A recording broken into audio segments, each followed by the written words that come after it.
Greetings, and welcome back to another episode of The Greatest Show in the Galaxy, the show where I, the curator, discuss my personal favorite show of all time, personal favorite franchise of all time, Doctor Who. And we have another exciting week in what I like to call Dalek Month, the month where I pretty much exclusively talk all about the Daleks. And as you can see, I clearly have a lot to talk about. However, as I usually tend to do with this show, I always like to start off by highlighting a person or persons or rather on their birthday. And today, we have a couple of really big ones. And not to take away from any of the actors or production members who play or rather have smaller roles in the franchise of Doctor Who, like a one-off character or even a companion character, but these two are really, really big, and I can't wait to talk about them. So, on April 13th was the birthday of one Mr. Peter Davison, also known as the Fifth Doctor, as you can see here, cosplaying as himself, apparently, on another standard day of recording for another Big Finish episode. So, this is just another day at the office for Mr. Davison, and it's always great that even still in, I believe, his 70s at this point, he's still recording Doctor Who episodes, and he still has just as much love for the franchise as he had back in the day when he played originally the youngest Doctor at the time. He's now 71, so happy belated birthday to Mr. Davison. And also on April 14th, the day after, was the birthday of Mr.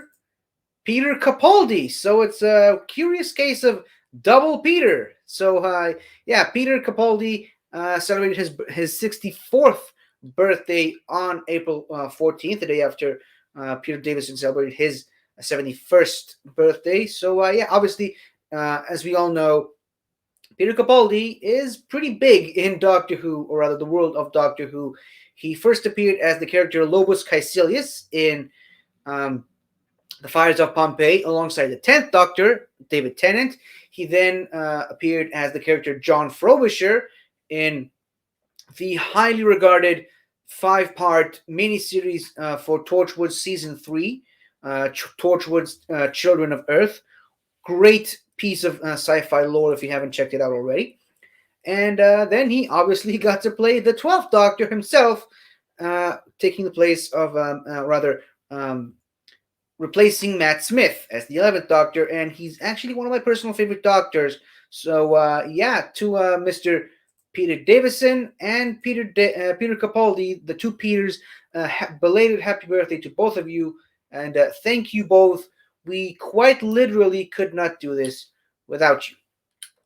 Now, jumping into the topic of today's show, today I will be talking about, as previously mentioned, Daleks.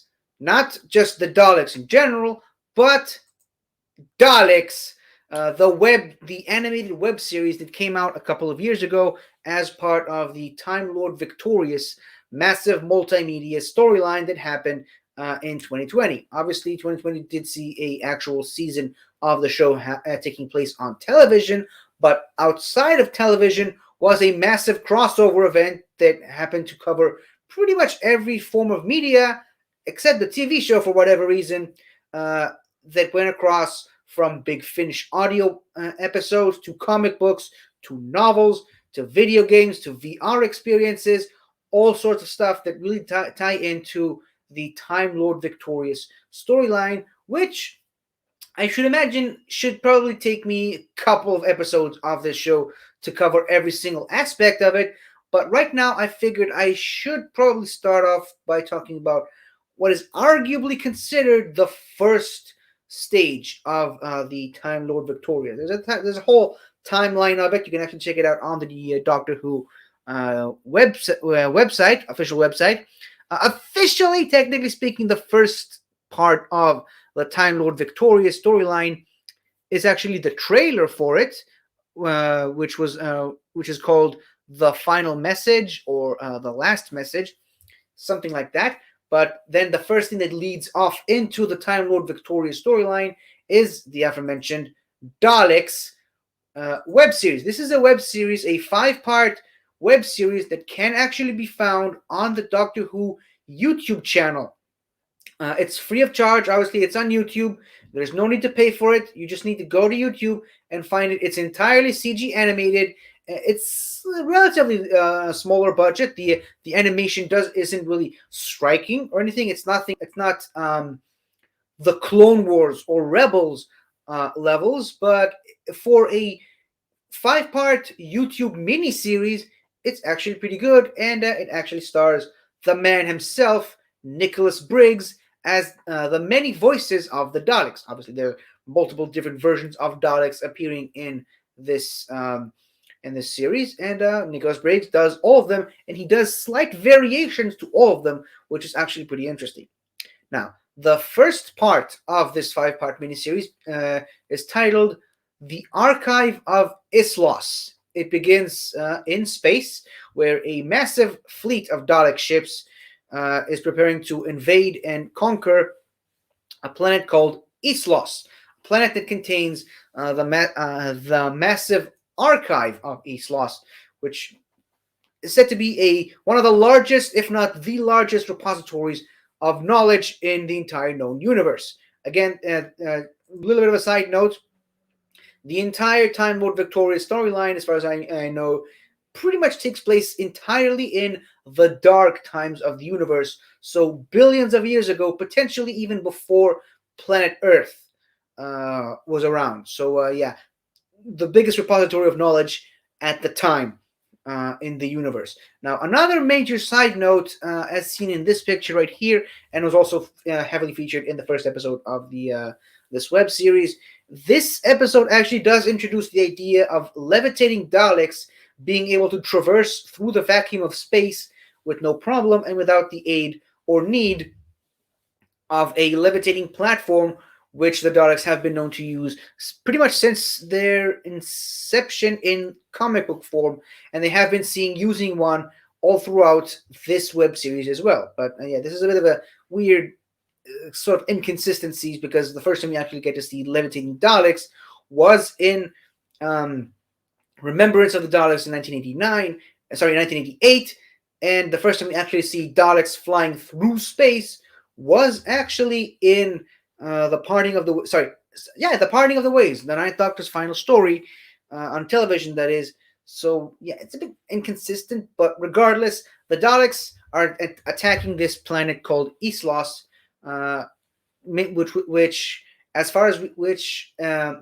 which contains the Archive of Islas, the biggest repository of knowledge in the known universe, which is guarded by the Arcavians, the archivists of the planet Islas. They are artificial intelligence creatures who are tasked with guarding the archive. During the assault on the planet Islas, and most importantly the archive itself, the Dalek Emperor contacts the archivists and talks to the head archivist, practically taunting them and ordering them to surrender the archive to the Dalek Empire in exchange for leaving them alone. He says that they will withdraw their forces if they will surrender the archive to them. The archivists refuse because they are sworn to protect the archive above all else, against all odds. So the Daleks then use their orbital ships to destroy several bunkers with the entire population of Islas all over the planet, dwindling the population and also killing off the creators of the archivists of Islas. After conversing with their creators, the archivists then recontact the Emperor, asking and claiming that the archive belongs to him. Side note: a little bit something that I forgot, because the Emperor was advised to hold back his attack and bombard the bunkers instead. He was advised by his main advisor for this web series, the Dalek strategist. More on him later. In any case, after the archivists issued their surrender, the the Emperor and the strategist, which can be seen here right in the very front of this picture, along with a team of Dalek executioners, land on the main construct, this thing right here, uh, asking to see and to gain access to the archive, which the archivists mention is now theirs, only to then reveal that this was all part of a trap set by the archivists and presumably their creators. They've made a deal with an entity from a completely different dimension that that opened a portal to Islos, from Islos to their dimension, and the deal was that the entity will allow the entire population of Islos to evacuate into its dimension for safety in exchange for killing the Daleks. Pretty sweet deal, if you ask me. That was the end of part one. The next part in this five-part series is titled "The Sentinel of the Fifth Galaxy." That's the second part. So this entity, which came through the portal, chased the Daleks all through space, all the way back to the planet Skaro. Unfortunately, because as the Dalek strategist theorizes, this entity apparently exists outside of time itself, which meant it actually arrived in Skaro long before the Dalek fleet landed there. Half of the Dalek fleet was destroyed in the process of and the journey getting there.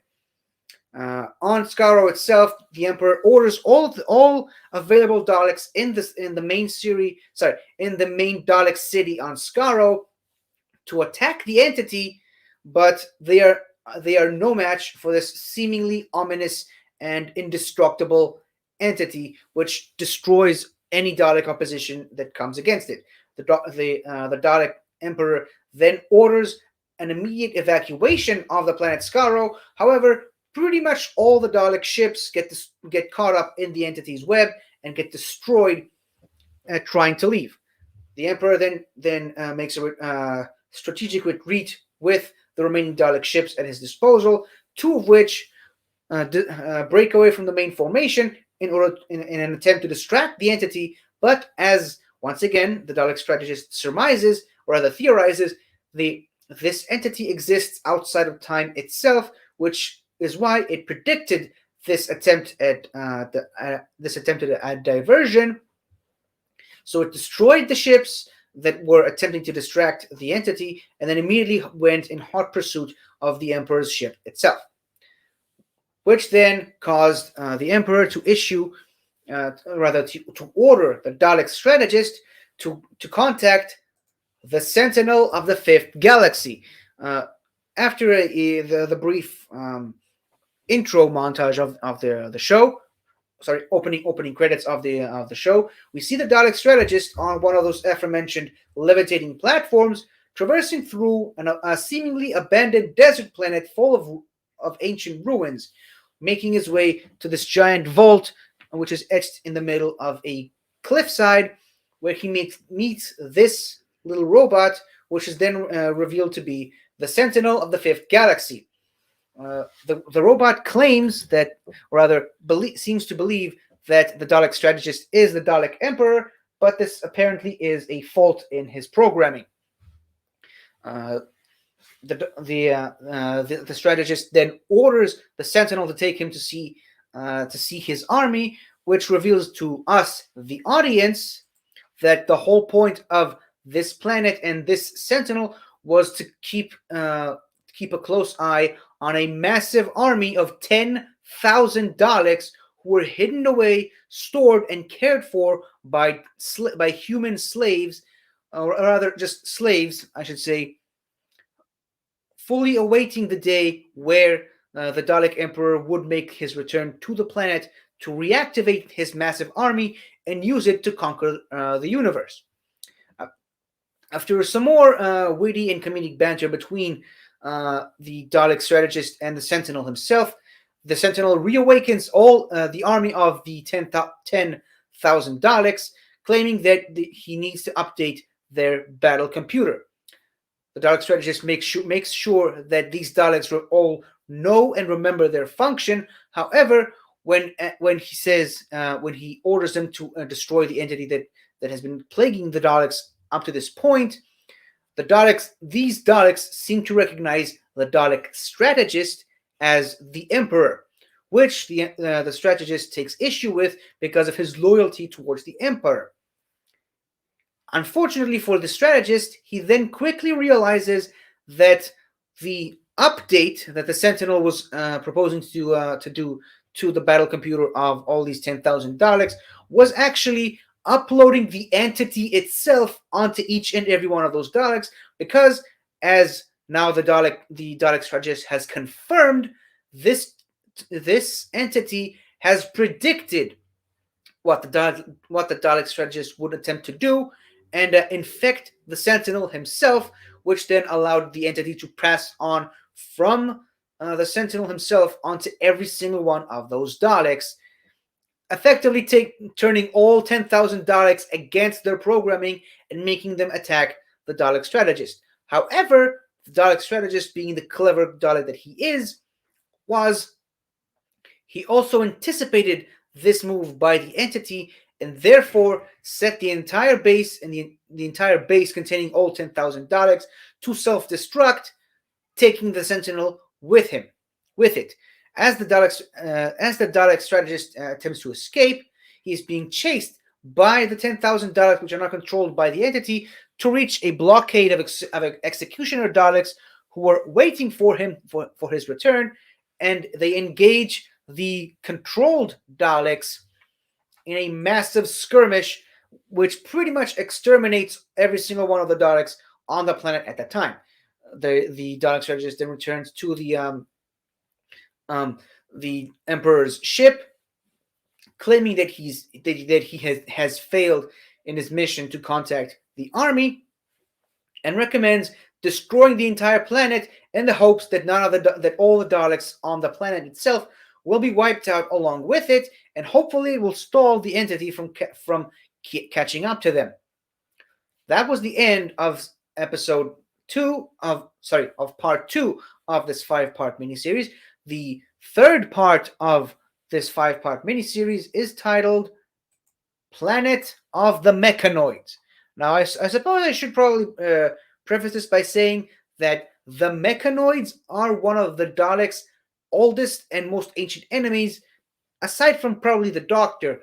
But yeah, the Daleks and the Mechanoids have been bitter enemies for decades in the real world, centuries, and probably even millennia in the Doctor Who universe. And the Dalek Mechanoid War is probably a subject that could be covered in a completely different episode, but this episode seems to suggest that it's sort of the end of that war. Clearly, the Mechanoids in this episode recognize the Daleks and, most importantly, the Dalek Emperor, but by the end of the episode itself, no spoilers, I should say, this pretty much seems to culminate in an end to the conflict between the Daleks and the Mechanoids.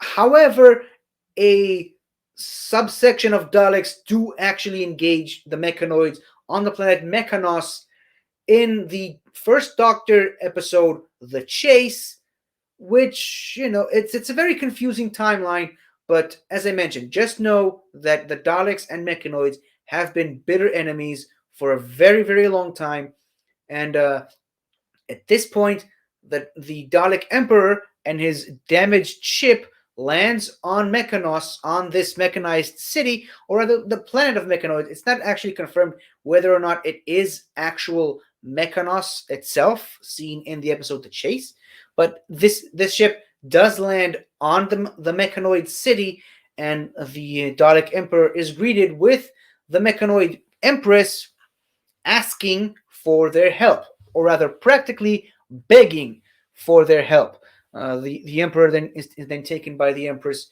to the main chamber of the Mechanoid city, where he begins to explain to her the ordeal that he and his Daleks just went through with this mysterious entity that has been chasing them from another dimension.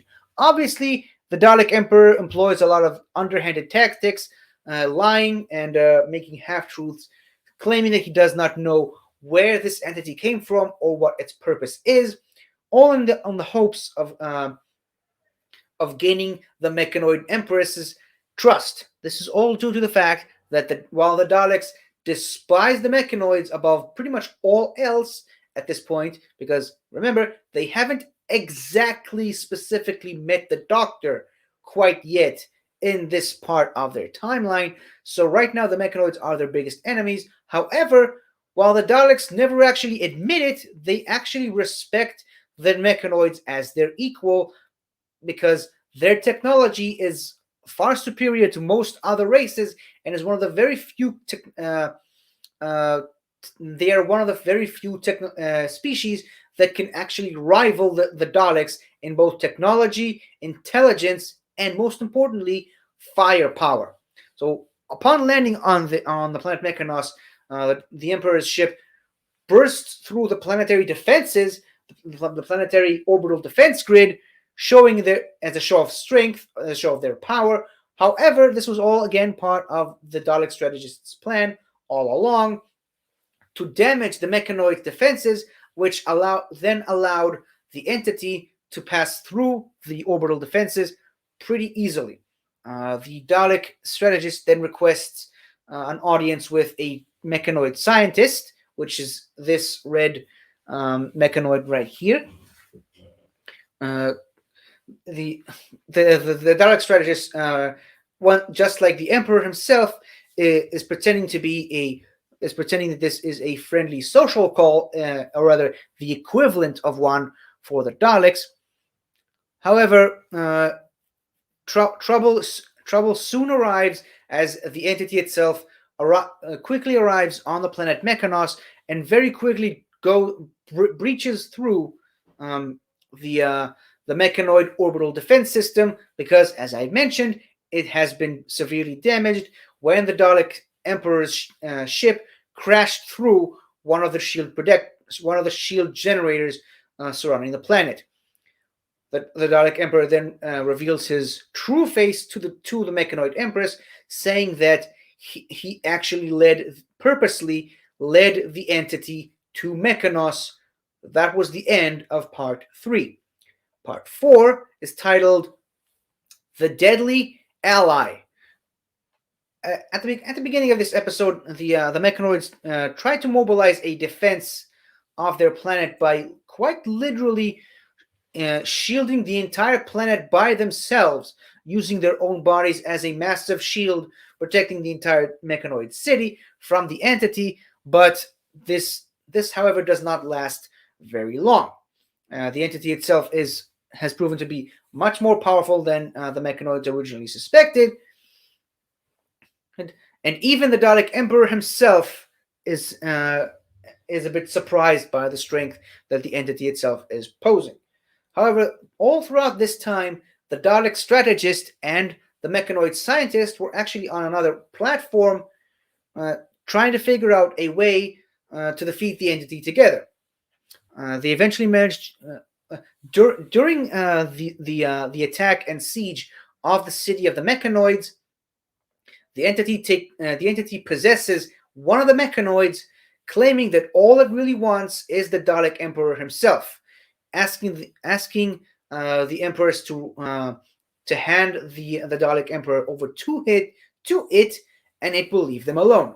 Somehow, the Dalek Emperor manages to convince the Empress not to do so. Not really sure how that happened, because, as I mentioned, the Mechanoids are already bitter enemies of the Daleks, and so it kind of seems weird that it didn't just give up the Emperor right away. However, it is very heavily established, especially in this episode, that while the Mechanoids are entirely mechanical beings, very similar to the Daleks, what really sets the Mechanoids apart from just being another Dalek clone is the fact that Mechanoids have a concept of beauty, and they value beauty above most other things in the universe, whereas the Daleks really valued extermination above all else. So the Mechanoids, while they are mechanized beings, they are kind and forgiving and accepting creatures, which presumably is the reason why the Empress did not just hand over the Dalek Emperor right away. Remember, at this point, the Empress believes that the Emperor is the last Dalek left in the universe. Now, back to these two, back to the Dalek strategist and the Mechanoid scientist. They somehow managed to tap in to the possessed mechanoid that was controlled by the entity and isolate the entity's base code as well as the mechanoid base code, and using that, they're able to use the remaining shield generators surrounding the planet to transport the entity itself, not just outside of the mechanoid's body itself, but also transport it all the way back to its own dimension. After a brutal fight between the Emperor and the entity, where the Emperor is being pummeled repeatedly by the entity before the Dalek strategist and the mechanoid scientist are able to send the entity back to where it came from. Uh, the Dalek Emperor survives the massive onslaught, much to the dismay of the Mechanoid Empress. The Dalek strategist then travels all the way back down to the surface of the planet to ensure that his Emperor is all right. And the Mechanoid Empress then threatens what she believes to be the last two remaining Daleks in the universe, threatening them that they should return to their home planet because the Mechanoids are coming after them. And she also makes a promise that this would be the end of the Daleks, which is also the end of part 4 of the 5-part miniseries. Part 5 then is titled Day of Reckoning. The Dalek Emperor and the Dalek strategist then quickly return back to Skaro. However, they are very closely followed by the Mechanoid Empress, as well as the Mechanoid Scientist, as well as an entire invasion fleet of the Mechanoids, which has just teleported onto the surface of the planet Skaro.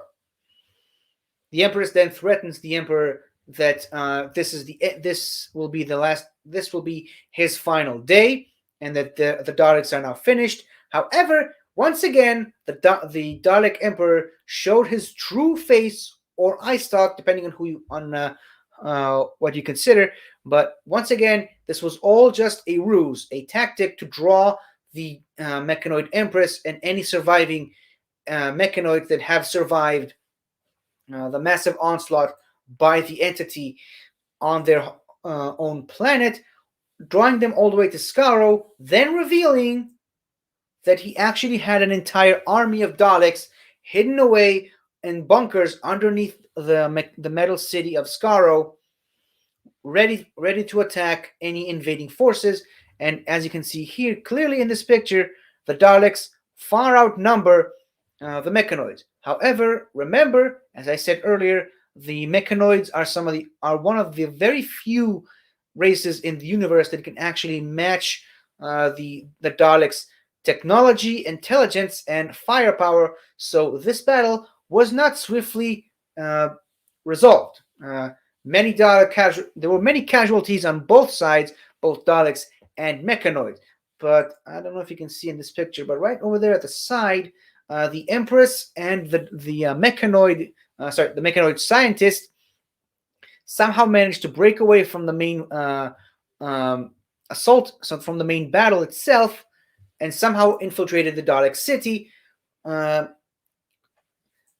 managed to corner the Dalek strategist, forcing him to help him. However, given the fact that, as I mentioned, the Mechanoids value beauty and compassion more so than destruction, they try to reach out and appeal to the Dalek strategist's better nature, saying that all life needs something that the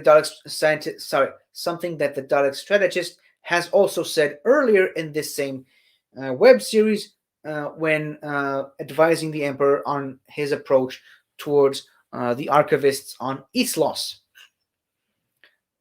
The Dalek strategist then manages to convince the Mechanoids that what he really wants is to become the Emperor himself and get rid of the Emperor so that he can take over as the leader of the Daleks. He then some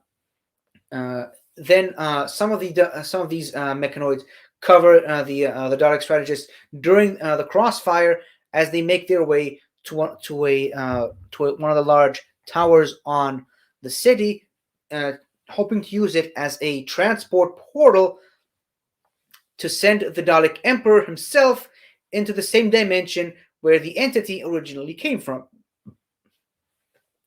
Therefore, ending the conflict between the Daleks and the Mechanoids once and for all, and the Dalek strategist would be the leader of the Daleks as he previously wanted.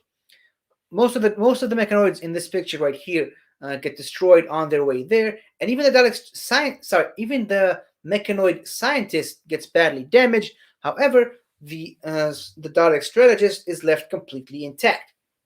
He then accesses one of the panels, was opening the portal to the entity's dimension. However, he informs the Mechanoid scientist that he needed to make one final adjustment to send any other Daleks he could not trust through the portal along with the Emperor. Unfortunately for the Mechanoid scientist, what he really was doing was uploading the Mechanoid's base genetic code, which he already had extracted a couple of episodes prior to this when trying to stop the entity from destroying the Mechanoid's planet, and therefore sending all of the Mechanoids, including the scientist and the Empress, through the portal into the dimension populated by the entity, effectively wiping out the Mechanoids from existence and ending the centuries-long war between the Daleks and the Mechanoids. The Dalek Emperor is then surprised that this was actually the Dalek strategist's plan all along, and he actually praises the strategist for his ingenuity for not only wiping out one major threat to the Daleks, he also managed to wipe out two, both the entity and the Mechanoids themselves. However, later, when surveying the remains of the battlefield, the remains of a destroyed Mechanoid, which is still somehow controlled a little bit by the entity, manages to make one final threat towards the Dalek Emperor before dissipating completely, saying that the Dalek Emperor has no idea what is coming for him next. But that is a story for another time. As I previously mentioned, this 5-part miniseries was sort of the opening chapter in the much longer multimedia crossover event titled the Time Lord Victorious, which, bit of a spoiler, actually takes place. Pretty much involves the immediate aftermath of the Doctor Who episode, "The Waters of Mars." Obviously, you may recognize the phrase "Time Lord Victorious" as something that, as a name that the title, I should say, that the Doctor gave to himself after saving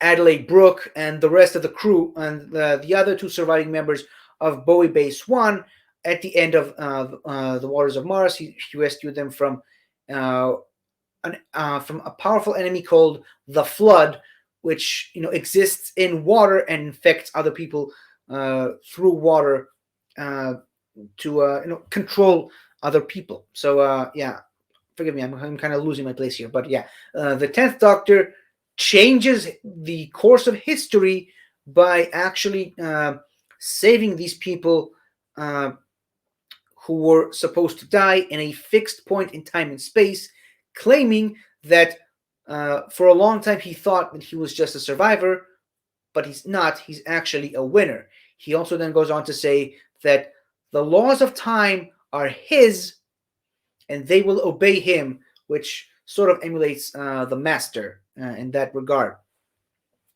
He then goes on, like I said, he then goes on to consider himself the Time Lord Victorious, saying that from now on, the laws of time belong to him, and he can reshape history as he sees fit. Obviously, Adelaide Brooke takes issue with the Doctor's newfound God complex, and as soon as the Doctor leaves her behind, she goes into her own house, takes out her gun, and takes her own life to preserve the natural course of history, to preserve the timeline. The Doctor beginning to think that he went a little too far, and also seeing a vision of Ood Sigma from Planet of the Ood episode, which was also then featured once again um, in the End of Time Part 1 and even Part 2. The Doctor asks if that this is the moment of his death, if this is his time to go. The Doctor then goes back into his TARDIS, refuses to accept his fate, and then begins to travel again.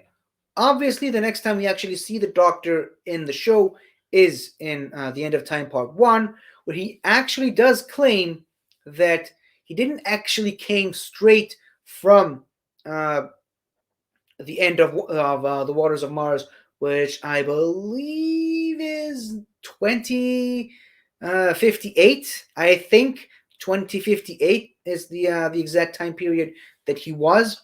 He didn't actually come from Earth in the year 2058 to the Ood sphere in the 43rd century. He actually made a few side stops along the way.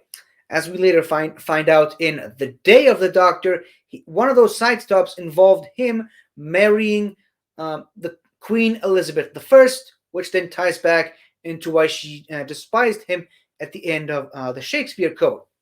However, the Doctor also made several other side stops, actually mentioning by name the Phosphorus Carousel of the Great Magellan Gestapt, which was actually featured in a Big Finish audio that I recently listened to called Out of Time, where the 10th Doctor met 3 other previous incarnations of him, more specifically the 4th Doctor, the 5th Doctor, and 6th Doctor, which is sort of how he was persuaded to go forward with the regeneration and effectively end his time as the Doctor. However, before any of that took place, he became what is known as the Time Lord Victorious. He traveled all the way back to the very beginning of the universe, the Dark Times, as previously mentioned, and became one of the biggest villains in the Doctor Who universe, going on a rampage, changing time as he sees fit, effectively making himself a god. He even led an army of Daleks against 2 other previous incarnations of himself, the 9th Doctor and the 8th Doctor. But like I said, it's a massive, massive storyline that I cannot possibly cover in one episode, even though I have already finished the main topic of today's episode, and now I'm actually,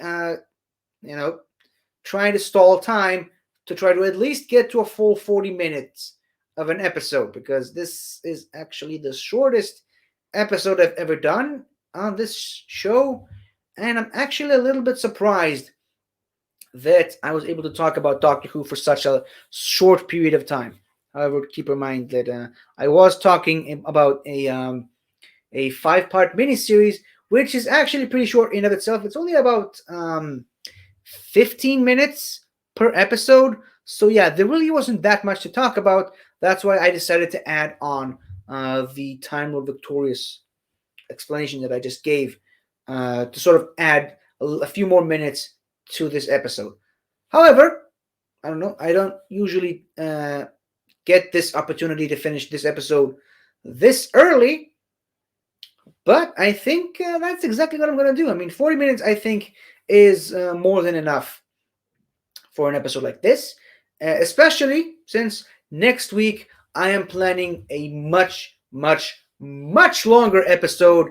It will be me, along with various other people from the Northern Entertainment Group, T-ranking every single Dalek design that I can conceive and I can find online. Obviously, as you probably may have guessed, the Dalek Emperor and the Dalek Strategist are for sure going to be there along with these Dalek Executioners. Uh, this Dalek Executioner. But yeah, there are gonna be so many Daleks on that list, and it's probably gonna go on for 2 hours because that usually happens to be the case whenever I am involved in a Doctor Who T ranking list. But like I said, that is a story for another time. Join us next week for the massive Dalek T ranking list.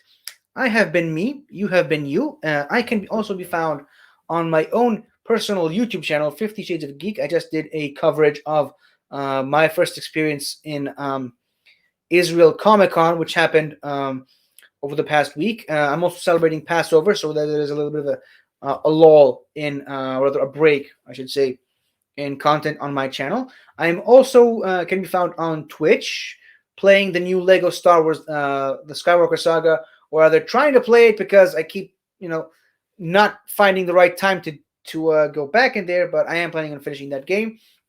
I'm also on this channel on Northern Countdown with Soda and Ben. Also, by the time you're probably watching this, yesterday me and some other friends did a T ranking list of all of the Wizarding World movies, the 8 Harry Potter movies, the 2 Fantastic Beasts movies, and I'm guessing probably the new one that just came out. I don't know if that counts. I don't even know if most of the people doing the list have seen it, but yeah, I will probably be on there.